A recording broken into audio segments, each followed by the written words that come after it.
8658, webinar ID 892-325-00178. With that, I'm sorry, Mr. Vice Chairman, may I offer a quick correction? what's that? You offered the last digit in the phone number as an 8, where it's a 6. 6, okay, so it's 646-558-8656. Thank you. I appreciate that, sir. And so with that, we'll start with public comment. Is there anybody here who would have a few words to say before we start off with the regular meeting? Hearing none, we will start off our meeting with the continued show cause hearings, properties under order to connect to the municipal sewer. I have a few opening remarks. The agenda item number 2 is for continued show cause hearings for properties under order to connect to the municipal sewer. Meredith will give a brief introduction, and then I'll begin the hearings. So the board will now conduct continued show cause hearings for properties in phase 1 of the sewer project who are not yet connected to the municipal sewer. The date of compliance for these properties was March 16th, 2025. We have one continued hearing. Today's hearing is gonna follow the same format as our previous hearings, where the property owner or representative has an opportunity to share any new updates, and the health department will follow up with any relevant information that has not already been shared. Good afternoon. My name is John Smith, Vice Chair of the Orleans Board of Health, and I am calling this show cause hearing to order on July 16th, 2026 at 2:04 p.m. These hearings are being conducted before the Board of Health pursuant to the authority granted under Massachusetts General Laws, Chapter 111, Chapter 185, Board of Health Regulations, and the Sewer Use and Rules and Regulations, Version 4, revised November 2024. The purpose of these hearings is to determine whether there is sufficient cause to take action regarding Phase 1 sewer connections for each property in Phase 1 that is not yet connected to the municipal sewer. At this time, we will proceed with the continued hearings noticed for today. The board will also ask questions at any time. After hearing all testimony, we will deliberate and determine the appropriate course of action. Before we begin, I will ask all parties to identify themselves for the record. And the one property we're talking about today is 8 Old Tote Road. Is there anyone present for 8 Old Tote Road? I don't believe they were gonna come to the meeting today. I have not heard any updates since our last meeting in June, when the engineer told me he was aiming to have the plans done by July 4th. I did check in with AECom, and they confirmed they have not received any revised copies of the plan. Revised copies they had received. Yes. They received them in April. But they have not been revised since. Well, they got them in April, there was turnaround in May or June. By the time he'd gotten their notes. He thought he could get it back to AECom by July 4th. What's the thought? Which I have from prior meetings. I just thought it should be on the record. Thank you, Right. John. Sorry for, No, you're good. Correct. So we're now in July, and we haven't seen any movement for the last 3 months. sort of. April, May, June, July. Well, there's They got it April back. when they were submitted, so I think that's when the clock starts, so May, June. May, June. Because they would have gotten them back at some point in time with comments in between April and June, whenever our last meeting was. You know what I mean? Like, they submitted their plans in April. Okay. They got comments from, like, AECom didn't turn the comments around in a week. They came back, and then, So any thoughts on course of action? Well, we don't have anything to take any new action on or to consider. We have been lenient with this property because of certain external factors that we're aware of that are not necessarily appropriate in the public record. But with a licensed engineer on the job and with one step having been taken I think it would be important to convey that this body's patience is dwindling. Would that be in a That is my letter? personal perspective, agree or not? I think that's fine. I think the way to say that is, you know, have it submitted by our next meeting or else you get fined. I mean, it's been 3 years. I don't think it'll work and I don't think it'll help. Right. There's a scheduled meeting next week for other show cause, so this would not be, it would be for a normal Yeah. meeting, so that would be next month's meeting. My next month's meeting, which is what date? I believe it is August 20th. Okay.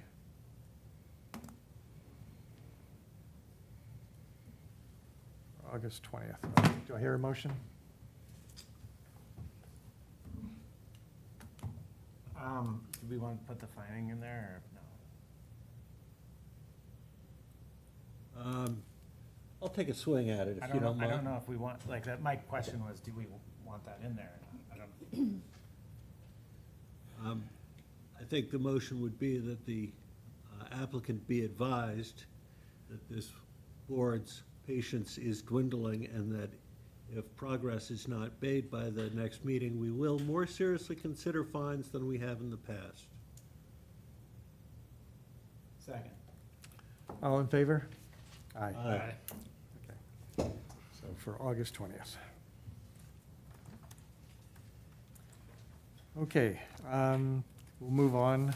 So, Yeah. move we close the Oh, yes, show cause there hearings. is right. We'll now close the show cause hearings for properties under order to connect to the municipal sewer on July 16th, 2026. So moved. Second. All in favor? Aye. Okay.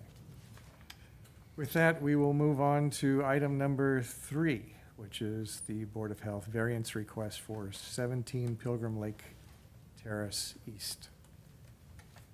Hi, Hi, and if you'll just identify yourself and. my name is Ezra Hausman.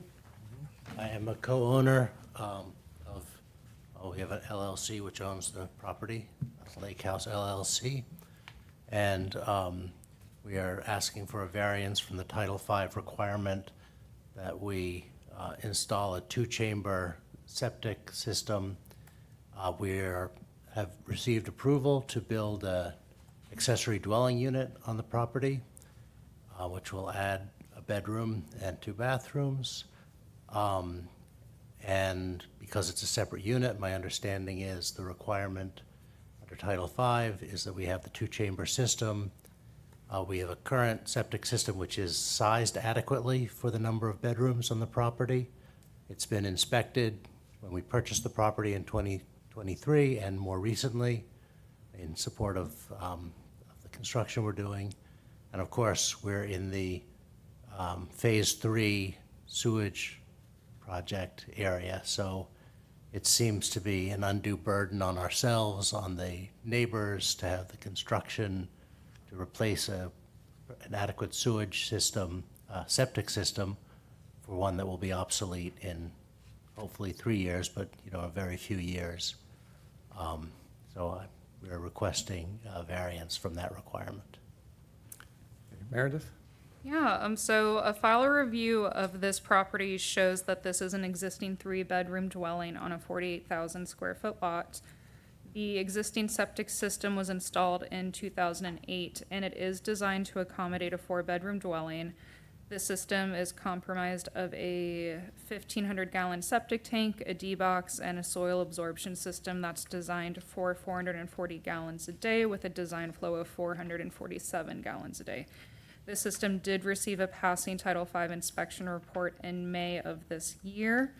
So the applicant, as he said, is proposing a building project that would create a 1-bedroom ADU in what is now a garage. The health department have reviewed the existing floor plans and the proposed floor plans, and it would only result in an increase of 1 bedroom. So within the parameters of what they have now, they are seeking a variance from CMR 310-15 223 that says when designed to serve facilities other than a single-family dwelling, a two-compartment tank or tank in series is required. The applicant does plan to utilize the existing septic system until the property is connected to the municipal sewer in Phase 3. Any questions? From our- Noting that in the packet indicates a three-bedroom. Right, we brought to, that was brought to their attention. That's why Meredith. Yes. Um, So my concerns have been Addressed, okay. You have the square footage for the fourth bedroom, which would be, within our parameters, so that's great. You realize that once, you will get an order to connect for Phase Yes. 3, and you'll have 1 year to make that connection. There will be no dispensation, because you're not disturbing, if we give the variance. Yes. It'll be an existing system the way it is currently. And we are fully in support and intend to comply with that.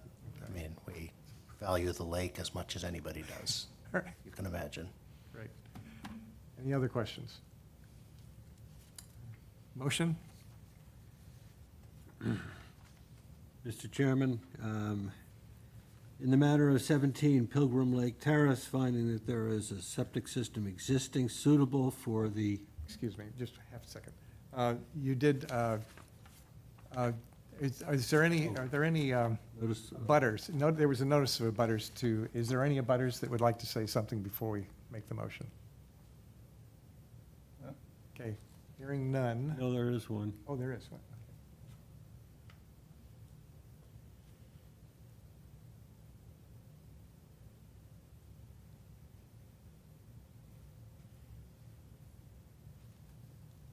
Hello, Andrew? Yes, can you hear me now? Yes, I can. Thank you very much. We're neighbors of the applicant at 15 Country Lane. My name is Andrew Delory, and I just wanted to confirm that I think it's reasonable to grant the variance, and that if it were not, there would be significant noise and disruption next door to us to if the septic system was deemed necessary to expand. That's basically all I wanted to contribute to the discussion. Thank you. Thank you, Andrew. I really appreciate your help. Anyone else?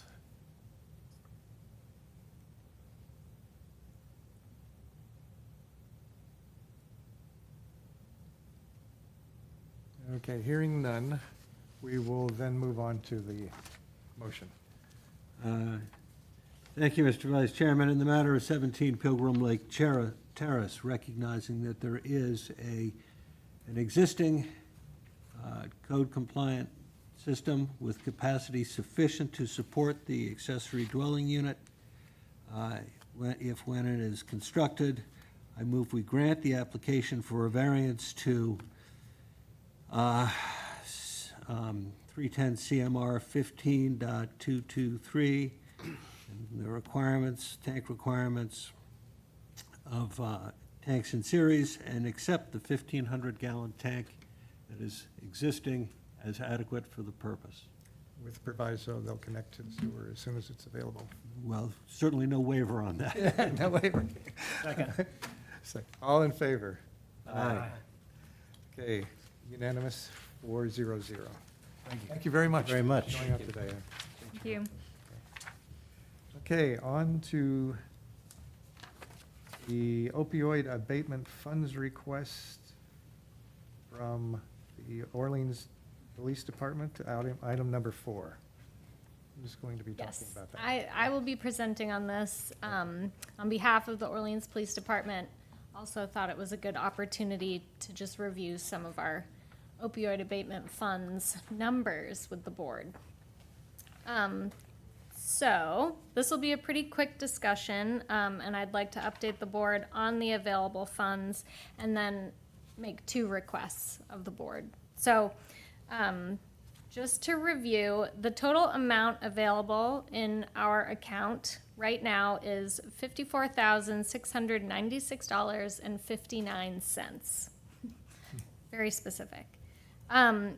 Over the years, so since 2022, Orleans has received a total of $129,057.62.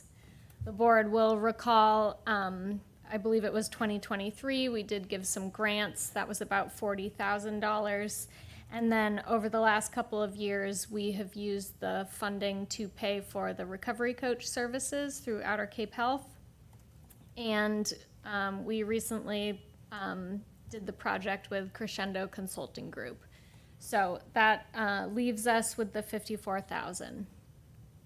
So the Orleans Police Department reached out recently requesting some help purchasing Narcan.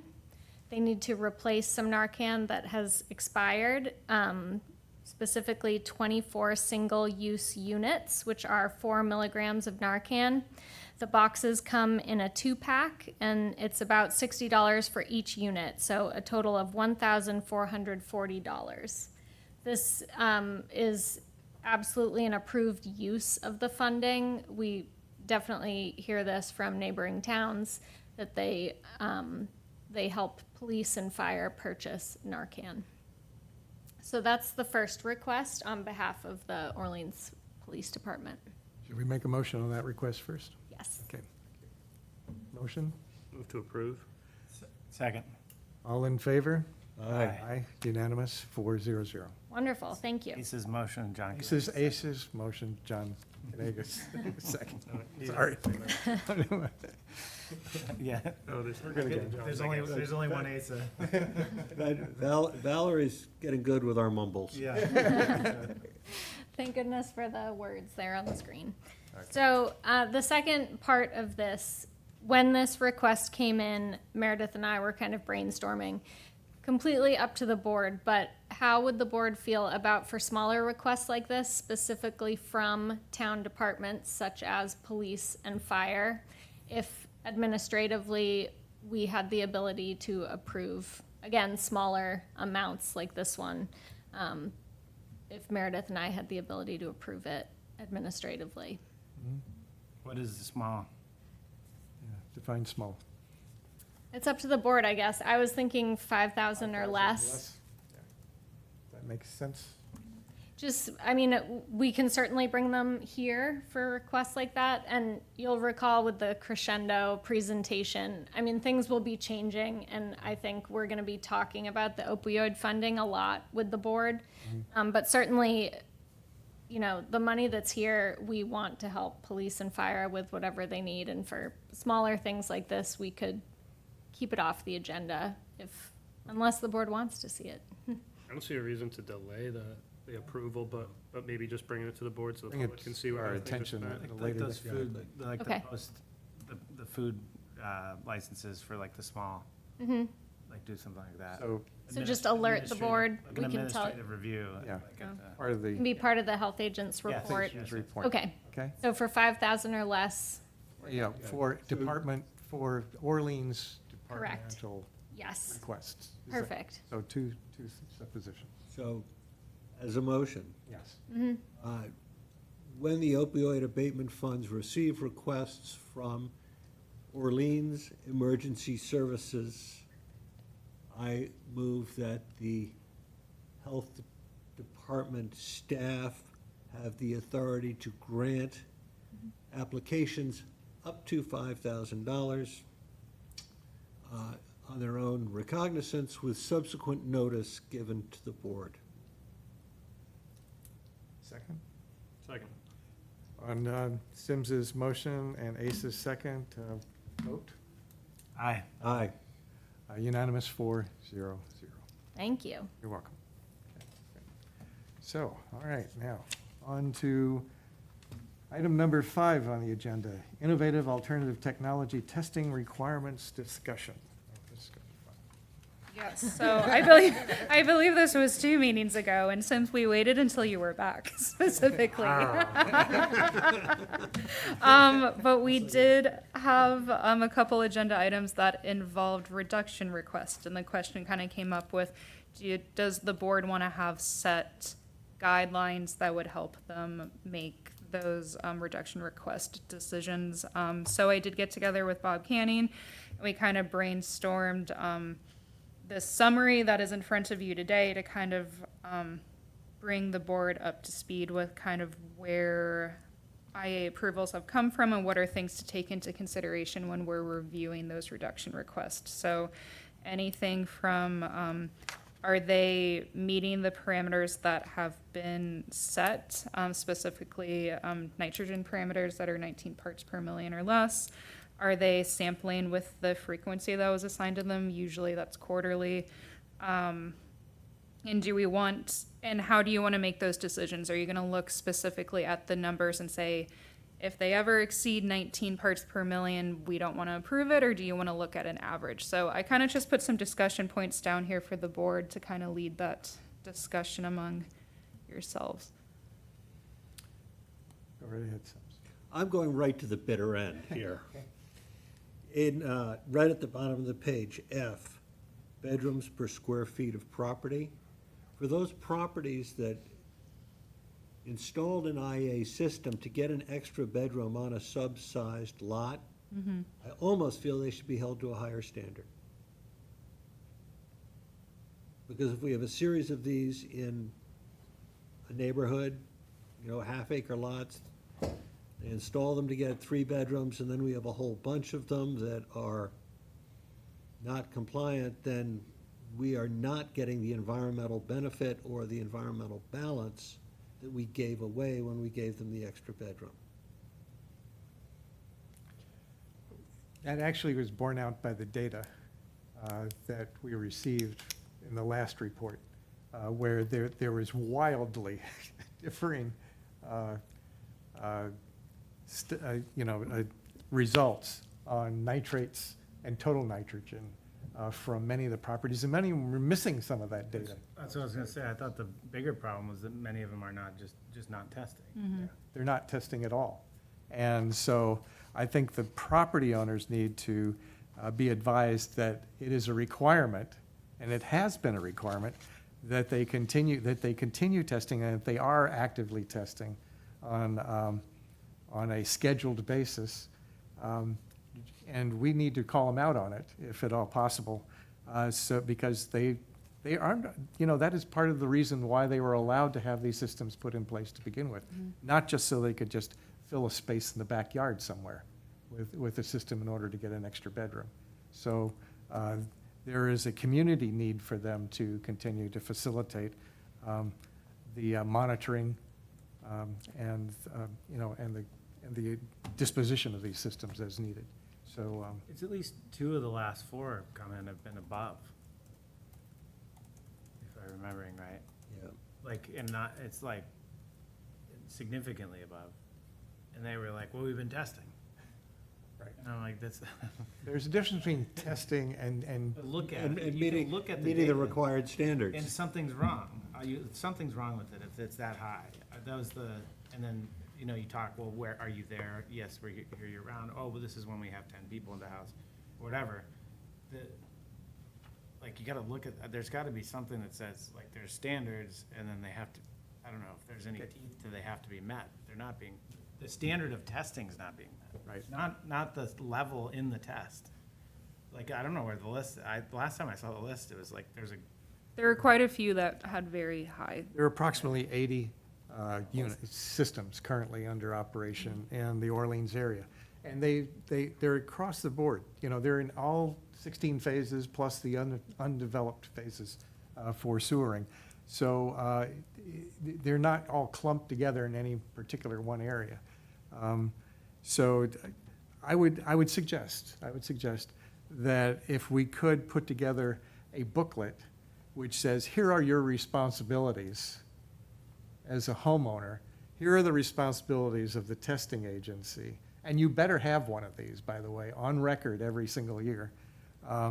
And here are what we determine should be the standards by which you should be making sure that it's not just testing that's required, it's making sure the unit itself is actually working properly. So in order to make that And also the data getting to the appropriate, county for yeah. subsequent distribution. So I believe we do have a form letter Bob and I had been working on, and Bob so graciously went through all the folders and put all of the requirements for each property that had been approved with the system. So we can pull that, and Off the so top of when, his head. I don't know how he did it, Bob's magic, but I think he went through every individual property. So when we send out that letter, it will have their requirements outlined clearly in the letter. So the frequency and what those numbers need to be on things like nitrogen. And if they don't reach those numbers, there should be here's what, you're gonna have to come before us to explain. Well, yes, I think that should be part of the discussion today. If they aren't meeting those requirements, what is kind of like the carrot on the stick we're dangling in front of them? Are we gonna start, would the board like to bring them in for a show cause hearing before the Board of Health? Would they like them to be issued a fine? Do we want to take more of an educational approach and keep sending them letters with this pamphlet? Well, I think what we're discussing at the moment is the educational approach. And if that doesn't prove helpful, then we need to establish the sequential steps of, and I think the next step is a show cause. And they're giving, we determine how many testing cycles they get to bring it into compliance.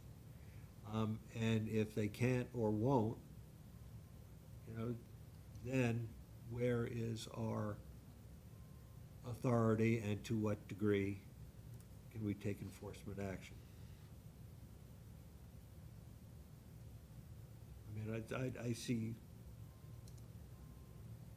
4 steps here: education, show cause hearing, testing sequences, enforcement.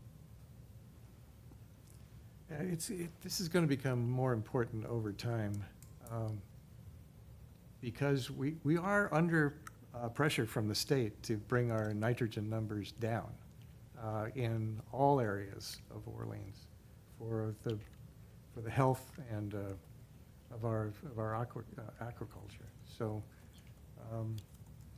this is just one other facet of our, of who we are. And as a board, making sure that these are determined and appropriate in what the population is expected to do. So, especially if they ask for special grants, like an extra bedroom. Any other discussion? Any other thoughts? Or so, when could we expect something that we can take a look at, like the letter? Oh, like the letter, I could probably have it put together by August, because we basically have that form letter So- done. The booklet, educational, maybe like a flyer, Yeah. one-page Flyer, flyer, like we might did for the. require a little bit more work. Yeah. I do think the educational component may become easier, and I'd like to circle back and touch base with Barnstable County, because they were in discussion of having an ongoing, they were going to update their database to make it smarter so that it could more easily flag people who weren't within those parameters, and they could directly reach out to those operators. They have a lot of ongoing relationships with those, the operators already, because they're the ones who are kind of like the first point of contact if they don't have a contract in place. So the education component might get a little bit easier. I know they're trying to expand their capacity at the county. Yeah. Well, I remember at the wastewater advisory committee meetings, Mike, the gentleman who's our consultant on dealing with nitrogen concerns for both Orleans, but also for the entire watershed area of Orleans and the surrounding communities, was saying that a lot of that data was missing. He had looked at the raw data, and the companies weren't even filling in all the boxes. So it would be, if the county is willing to step up and ensure that those boxes get filled in so that you can make realistic assumptions on what's going on in that, within that system. It would be very Is there a helpful. way to do like, 3 above the, like on top of A, you have to test, but B, the numbers are more than X amount above 19 parts per million. For 3 out of the 4 tests in 1 year, you have to come in and explain it, or 2 out of the 4 for 2 years in a row, or something like, like a, because there might be a simple, for one, my kid dumped bleach down the sink, or what, I mean, something like that. Killed all the good By bugs. the way, that would be all 4 for mine, but they'd find a way to ruin the numbers each The time I dog ate the tested. bugs. Yeah, literally the day before, something would happen every time. But I think that some form of explanation, why this is working. The 3 or 4 of the last couple that came in, there was like one had a spike, and it was there was an event, and it was easily definable what happened, and then it went back down to normal numbers or whatever. And then the other was, they couldn't figure it out, and I think it might have been a pump problem when they came back. I think it was the second time they came in, but that's like, there's explanations to this, but those people were actually testing. I don't know, I mean, the list is not, if I remember correctly, there was a bunch that weren't even sending in the numbers, so that's the baseline, you have, You have to have numbers. what's the point of it? Well, there are homeowners that come in looking for a reduction in testing, and they're nowhere near compliant. And I think we need to have a standard that we simply won't entertain an application for a reduction in testing until you have been compliant for X number of periods. Yeah. We understand that it does cost money to do these tests, and we are in, And there's a reason we require them. and there's a reason, but there's a reason we require it, as you're saying. We have to make sure that we adhere to that, so. Yeah, you don't have to do tests if you just put in a normal system and don't get an extra bedroom. It's almost like there's a choice. All right, any other thoughts? So at our next meeting, we'll have something to look at and to, Yeah, I'll have a draft of the letter that we'll send out to properties, and hopefully I can get together the beginnings of a educational pamphlet or flyer. this was great. I mean, thank you very much for the, This is a good foundation for the discussion. yeah. We're also going, I think, the department's portion of the town website is going to need to have pages linking to the county and the education information readily accessible. You could Yes, have an IA tab, yeah. yeah. We're reworking it as we speak, so. The cyanobacteria section's gonna be beautiful. Because we have an intern specifically helping us for that, I mean- but yeah. And I think the people in like phase 2 or, this is kind of a weight off your shoulders, that you don't have to test anymore, and you got the bedroom, there you go. But, and phase 3, people that got carved into it, Right. carved other of their friends out of it. You, Joe and me. Talking about phase 3, just so you, phase 3 has, they have, the award has been, the construction's been awarded. We are now officially started phase 3 for construction, which means over the course of the next year, there will be work along Route 28. Are they doing, it's gonna be on 28? It's going to be on 28.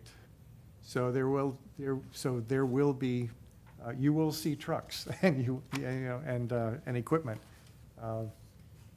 After, of course, the summer season. It won't start until the fall, Just when I need to get the kids to school. just when you need the kids to school. So, They should do it when Harwich is tearing up the road, I mean, might as well, though. Even drive I down the don't know, street. that ship may have sailed. I love how the pipes like. all right, let's move on to item number 6, administrative, temporary food. Bye, Alex. Thank you, Alex, for your help. Yeah, so first up, we have a temporary food permit for Mazio Construction. Melissa Formazio is going to be preparing hot dogs in the Sunbird Wild Water Three Fools Plaza. I don't actually know what that plaza is called.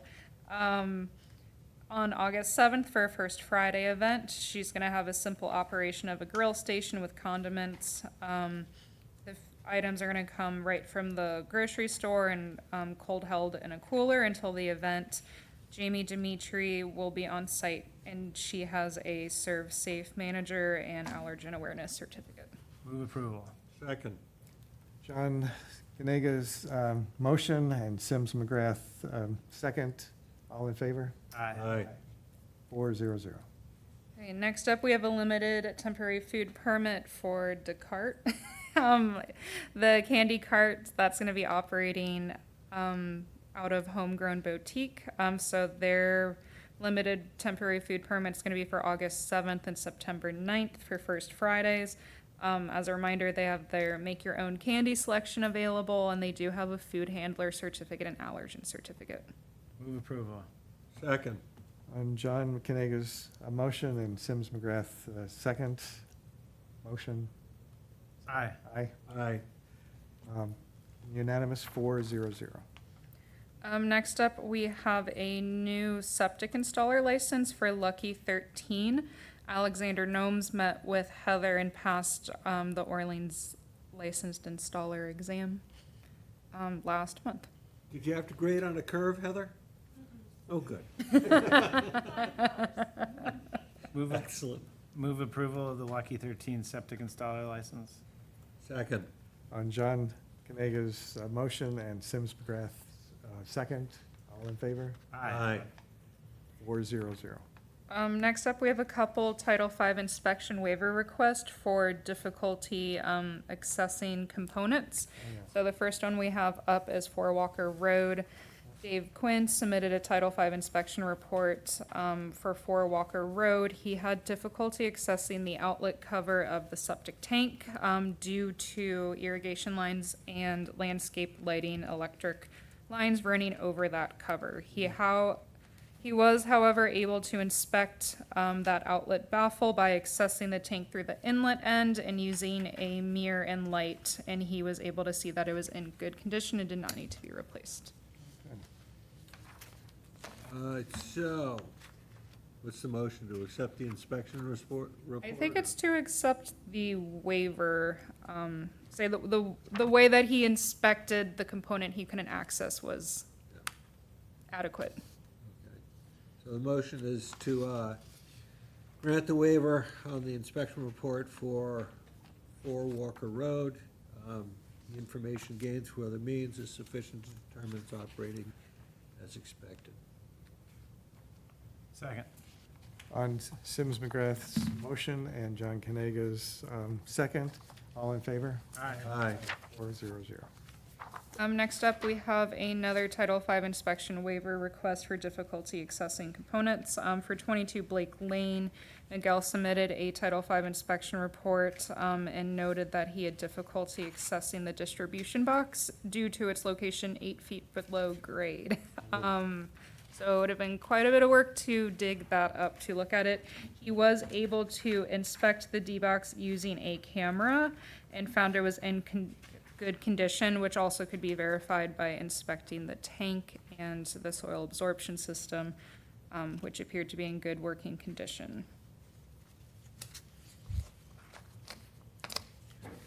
In the matter of 22 Blake Lane, I move we grant the waiver to the inspection as information was gained through other means to indicate the system is operating as intended. Second. On Sims McGrath's motion and John Kanaga's second. All in favor? Aye. 4-0-0. It's a good thing we have cameras these days, huh? Yeah. Otherwise, we're literally shooting in the dark. I think there's 1 or 2 that are different people we're missing on these. The minutes. The next set are minutes. I think we gotta do them each one, Separate right? one? Yeah. In the matter of, for the February 5th minutes and the April 16th minutes, I move approval as presented. Is written. Yeah. Okay, who seconds? I don't, because I'm in charge of them. Okay. I guess I second. I'm on both of them. Okay. On John Canega's motion and Asa's acceptance, second, all in favor? Aye. Aye. Aye. The matter of March 5th, 2026, I move approval as the minutes as they are written. Second. On John Canega's motion and Asa second, all in favor? Aye. Aye. Abstain, I was absent. Okay. On the matter, I should have added March 19th to the first one, but on Okay. the matter of March 19th, the minutes for March 19th, 2026, I move approval as written. Second. On John Canega's motion and Asa's second, all in favor? Aye. Aye. We won't, We're all here. John and Asa were missing on this, like, on April 2nd, so without Joe, I don't think, I don't think we can't do it. We Okay. have to set April 2nd aside. and then 16th's already been voting on. And, let's see, is that it? Yep. Okay, so we set aside April 2nd and April 16th. Oh, 16th, we voted yes. We voted for 16th, okay, got it. So just the second. All right, health agents report. Yes, I don't have much to include. I did just want to touch on the potential for concerned cyanobacteria blooms that we were monitoring, because I think it got a lot of action in Facebook groups. So on June 25th, the health department was notified of a potential bloom at Crystal Lake and Baker's Pond. The health department did go out, look at the ponds. There wasn't anything that would meet the regulatory standards to close the pond. However, we did post a warning out of an abundance of caution. That being said, we got lots of feedback from the public who did not like our signs. So we have worked a new sign with our DPH intern, so I gave you a copy of one that we posted for the Bolin Pond warning we just did. The warning is, again, it's more of, we just want the public to have as much information as possible. So really, I guess an appropriate word for this might be like a pet advisory. So all of these warnings that we've posted have not been pond closures. So people could access the pond. We just wanted people to be aware to use caution if they had small children or pets. So we do welcome any feedback that you guys might have as we're working with our intern to come up with better warnings and signage that will be included on the website and posted during events like this. I do want to note that both those warnings were taken down April 2nd, after the pond was retested and there wasn't any July 2nd. or July 2nd, after there was no cyanobacteria identified in the pond when it was retested that week. July 9th, we did have we were notified of a potential bloom at Bolin's Pond, and we did see a slight scum in the shallow part of the water, so we did post a similar warning. We have not received updated test results on Bolin Pond, so that's still in the warning category, but not closed. So, in the case of the warnings,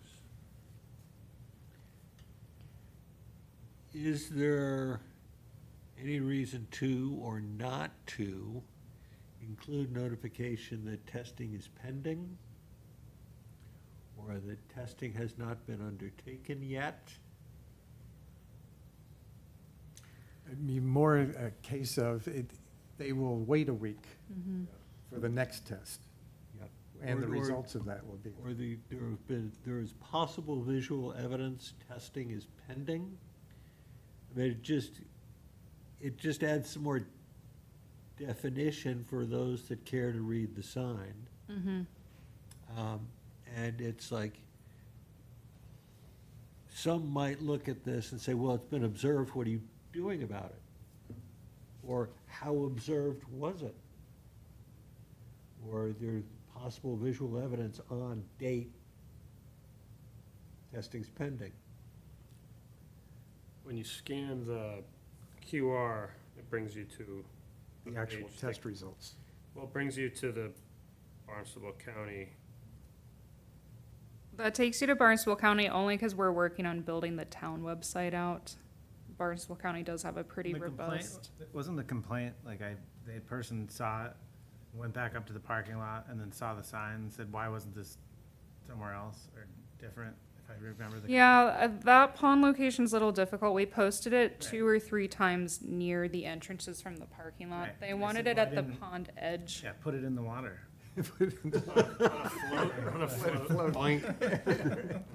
And Heather, to put a waders on, how far out would you like to go? There's some pretty crazy drone shows you can do now.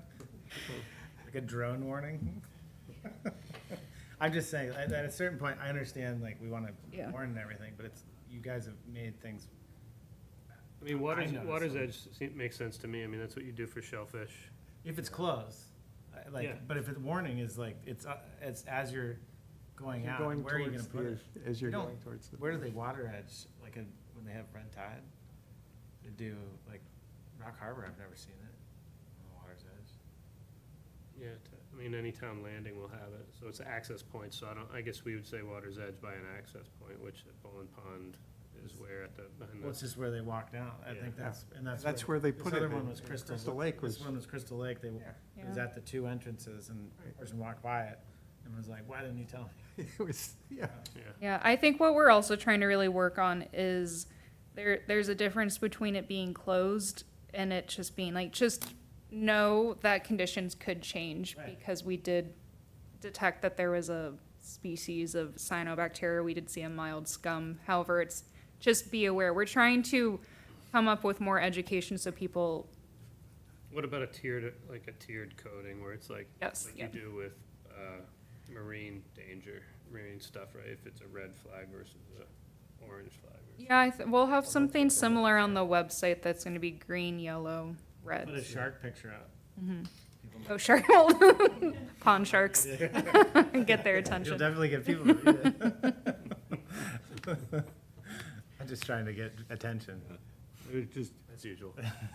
Well, no, for me too. and I know that there's a lot of information on this sheet that's in front of us.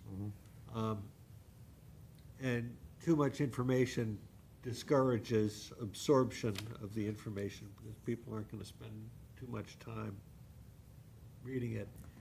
I guess my only comment would be that not everyone has a phone with them or is comfortable or familiar with the QR codes.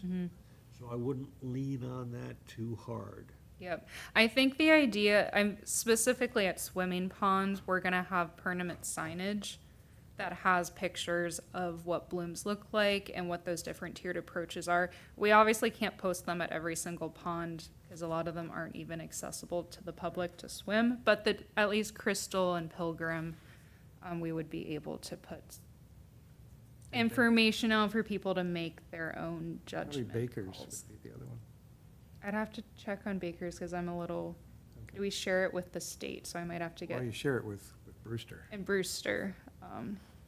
So have to get permission to post a more permanent fixture there, but something to consider. Well, thank you. Anything else? That's all I had. I mean, we're in the height of summer, so we're just busy with all sorts of complaints and food stuff. I want to say a word about next week's meeting, Yes. like that it's happening on the 23rd. Yeah, so we're having another show cause hearing next Thursday, the 23rd at 2 p.m. For any property who is from Phase 1 who is not connected to the sewer. So that does include anyone who turned in a full application packet and they just haven't connected yet. Anyone who does not have a deferral in place, we did send notices to them. It sounds like a couple people are gonna come to the meeting. Some of the installers have come in to give us documentation that they have contracts in place. So John will be helping me give you guys updates at that meeting. Can everyone attend to see if we can have quorum? That's at 2:00? Yes. I will not be able to attend. I will be here.